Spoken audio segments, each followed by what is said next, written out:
Lors du forum Davos qui avait lieu en janvier 2024 en Suisse, le ministre des Finances allemand Christian Lindner a déclaré que, je cite, « L'Allemagne n'est pas un homme malade, mais un homme fatigué après une courte nuit ».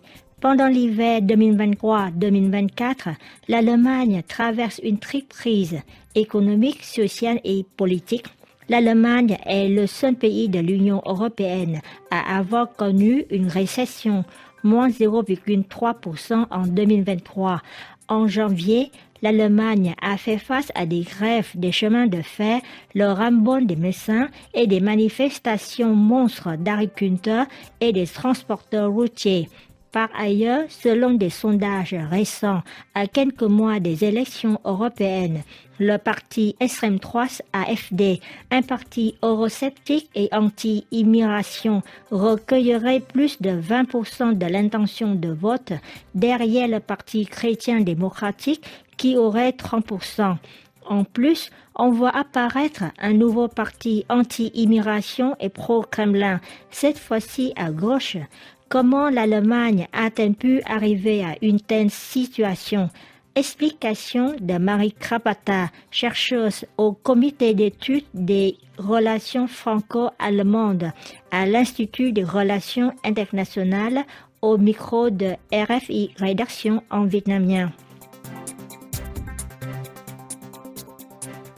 Comment expliquez-vous cette montée en puissance des partis politiques anti-immigration, notamment l'AfD? Alors, je pense qu'en Allemagne, on fait face à d'énormes défis. On a une coalition au pouvoir avec 3 partis. C'est la première fois que ça arrive au niveau fédéral, avec le SPD, les Verts et le FDP, donc les libéraux qui sont au pouvoir. Et on est dans une situation où l'Allemagne connaît une récession de 0,3%. Et de 2022 à 2023, une inflation de 6%.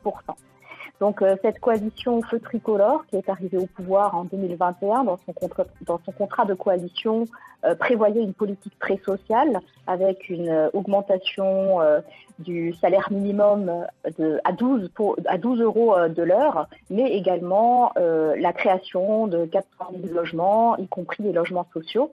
Mais la guerre en Ukraine a chamboulé des priorités. Donc la situation aujourd'hui n'est plus la même que la situation en 2021. Et donc aujourd'hui, on fait face à une inflation très importante, à des prix de l'énergie qui ont augmenté. Et donc, ça a des répercussions sur le panier de la ménagère, ça a des répercussions sur le pouvoir d'achat, on se serre la ceinture. Et donc, effectivement, cela entraîne ensuite une grogne sociale, comme on le voit actuellement avec les agriculteurs qui ne sont pas heureux pour raison de coupe de subventions pour les véhicules agricoles, mais également on voit des grèves, par exemple les conducteurs de train qui font la grève parce qu'ils souhaiteraient que leur salaire augmente pour s'adapter au niveau de l'inflation ou que leurs horaires de travail diminuent. Donc on voit effectivement qu'il y a un certain nombre de sujets comme ça qui inquiètent. On a un modèle allemand qui est un modèle économique qui est très ouvert, qui est porté sur les exportations et on est dans une situation où la Chine est le principal partenaire commercial de l'Allemagne et la demande en provenance de Chine diminue parce qu'en Chine la situation n'est pas non plus la meilleure et donc on a effectivement une exportation de l'Allemagne vers la Chine qui a diminué de 9% de 2022 à 2023.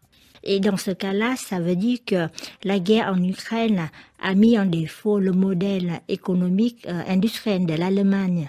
Oui, tout à fait. Alors, ce qu'on voit, c'est qu'effectivement, en Allemagne, on a une industrie qui est très forte. On a effectivement des industries énergivores qui sont très importantes, qui font la spécificité du modèle économique allemand, avec une industrie de la chimie, avec une industrie de l'aluminium et de l'acier. Et ce sont les secteurs qui sont évidemment le plus touchés par l'augmentation des prix énergétiques. Donc, l'Allemagne a dû se découpler par rapport à l'approvisionnement russe en énergie. Elle a dû trouver de nouvelles sources d'approvisionnement, que ce soit aux États-Unis, en Europe du Nord ou dans le Golfe. Et ce sont des sources d'approvisionnement plus onéreuses qui remettent en question la compétitivité du modèle économique allemand. Et donc, on a une situation où, effectivement, les principaux partenaires commerciaux, mais également les principaux concurrents de l'Allemagne, que sont la Chine et les États-Unis, se dotent de politiques industrielles et ont une tendance à l'autosuffisance. Et donc aussi propose à travers le Inflation Reduction Act aux États-Unis, mais également le Made in China 2025 en Chine, un cadre réglementaire qui peut être attrayant pour un certain nombre d'entreprises qui aujourd'hui sont établies sur la base industrielle allemande. Et donc il y a vraiment une crainte de désindustrialisation, il y a une crainte de délocalisation d'activités vers d'autres régions du monde. Donc ça concerne l'industrie. Mais après, évidemment, les ménages aussi font face à une augmentation des prix énergétiques. Et donc, l'Allemagne a décidé de mettre en place ce qu'on appelle le Doppelbums, donc en fait 200 milliards d'euros pour aider à faire face à cette augmentation des prix de l'énergie et pour faire face à cette inflation. Oui. Donc voilà, c'est une situation très compliquée. Le système d'accueil des immigrés semble également être contesté. On voit bien qu'il y a un revirement spectaculaire d'un pays généreusement accueillant, ouvert à un système de contrôle strict envers les immigrés. Est-ce que le modèle que Mme Merkel avait établi maintenant est devenu dépassé? Oui, alors effectivement, Angela Merkel en 2015 avait cette fameuse phrase « Wir schaffen das », donc on y parviendra, on réussira, lorsqu'il s'agissait effectivement d'accueillir 1 million de personnes en provenance de Syrie, d'Irak et d'Afghanistan. Aujourd'hui, la question qui se pose, c'est comment intégrer ces personnes sur le marché du travail allemand. En plus, on a évidemment depuis 2022 également beaucoup d'Ukrainiens qui sont venus sur le marché allemand, donc 1,4 million d'Ukrainiens, de réfugiés ukrainiens. Et là aussi va se poser la question de comment intégrer ces personnes sur le marché du travail allemand, mais plus globalement dans la société allemande aussi. Et donc, vous avez mentionné l'AfD précédemment. Donc, l'AfD a été impliquée dans un scandale il y a quelques mois. Donc, il y a eu une révélation d'une conférence secrète qui a lieu à Potsdam et où un certain nombre de cadres de l'AfD étaient présents avec des identitaires, donc des représentants d'extrême droite, et où il a été question de remigration. Donc, en fait, de pousser vers la sortie des personnes qui sont en fait des personnes non allemandes. Il s'agissait donc de les pousser vers la sortie, mais aussi des Allemands aux origines étrangères. Donc ça, évidemment, ça a provoqué un scandale. Et donc, il y a beaucoup d'Allemands qui sont sortis manifester dans tout le pays.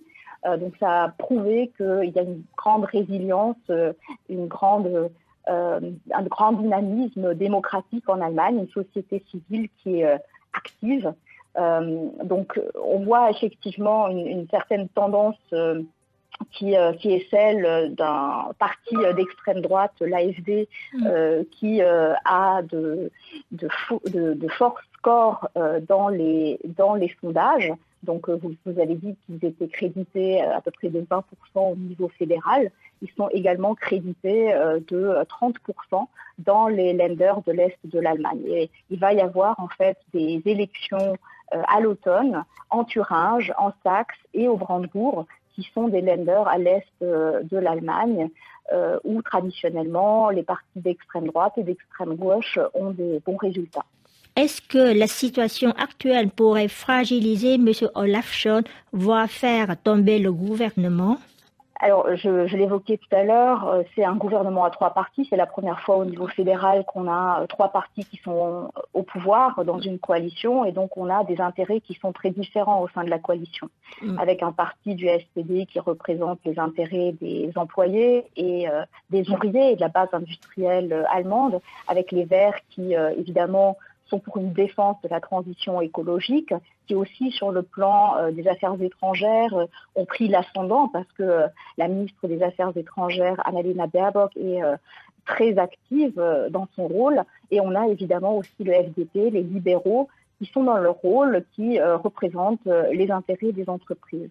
Donc, on a des partis qui ont des intérêts différents et bien, les interlocuteurs de l'Allemagne ont parfois l'impression qu'ils font face à des Allemagnes différentes, des points de vue allemands différents et qu'il n'y a pas véritablement une unité au sein du gouvernement. Oui. Alors, il n'est pas dans l'intérêt de ce gouvernement d'être dissous, puisque effectivement, comme vous l'avez évoqué, d'après les sondages, c'est le CDU-CSU qui est en tête dans les intentions de vote, suivi par l'AfD. Donc, si des élections avaient lieu demain, on n'arriverait plus du tout au même gouvernement. D'ailleurs, les libéraux du FDP auraient du mal à rentrer au Bundestag, au Parlement allemand, puisqu'ils sont actuellement crédités à peu près de 4% dans les intentions de vote. Dans l'hypothèse que la crise perdure en tant que le moteur économique de l'Europe, ce déclin allemand a-t-il des répercussions pour la France en particulier et l'Union européenne en général? Oui, alors effectivement, comme vous l'avez mentionné, l'AfD est un parti qui aujourd'hui, dans les sondages, a des intentions de vote assez fortes. Et si on regarde le programme pour les élections européennes de l'AfD, on voit qu'ils sont effectivement pour une dissolution de l'Union européenne, qu'ils sont pour une dissolution du Parlement européen, donc ils sont pour une Europe de pays souverains. Donc, ceci est évidemment un modèle qui est tout autre que celui que nous connaissons. Donc, évidemment, il faut avoir cela en tête. Maintenant, comme je le disais tout à l'heure, on a aussi un regain de la démocratie quand on voit les personnes qui manifestent dans les rues, dans toute l'Allemagne, pour montrer qu'ils sont contre l'AfD, contre l'extrême droite. Mais il faut comprendre, je pense, qu'on est dans une situation qui est très particulière où le gouvernement est sous pression, avec une situation géopolitique qui est très compliquée, avec une guerre en Europe, et l'Allemagne prend de plein fouet les répercussions de cette guerre, à savoir l'augmentation des prix de l'énergie, l'inflation en général. Donc il y a énormément de priorités qui sont chamboulées en Allemagne, avec évidemment en termes de sécurité et de défense, des décisions qui ont été prises pour porter les dépenses en matière de défense à 2% du PIB, pour créer un fonds spécial de 100 milliards d'euros pour moderniser la Bundeswehr. Évidemment, sur le plan énergétique, l'Allemagne a dû se montrer résiliente et s'adapter au découplage par rapport aux hydrocarbures russes. Sur le plan économique, elle a dû aussi opérer un certain nombre de changements puisqu'il s'agit de réduire ses vulnérabilités par rapport à des États tiers. Donc en fait, elle essaie de tirer les leçons de sa surdépendance par rapport à la Russie sur le plan énergétique, puisqu'elle était dépendante de la Russie à 55% en termes de gaz quand la guerre a été déclenchée. Et aujourd'hui, elle essaie d'en tirer des leçons, et notamment par rapport à la Chine, puisque l'économie allemande et l'économie chinoise sont très liées. Et donc, elle souhaite diversifier ses sources d'approvisionnement, mais également les marchés d'exportation, les débouchés, de manière à ne pas retomber dans les mêmes erreurs que celles commises envers la Russie.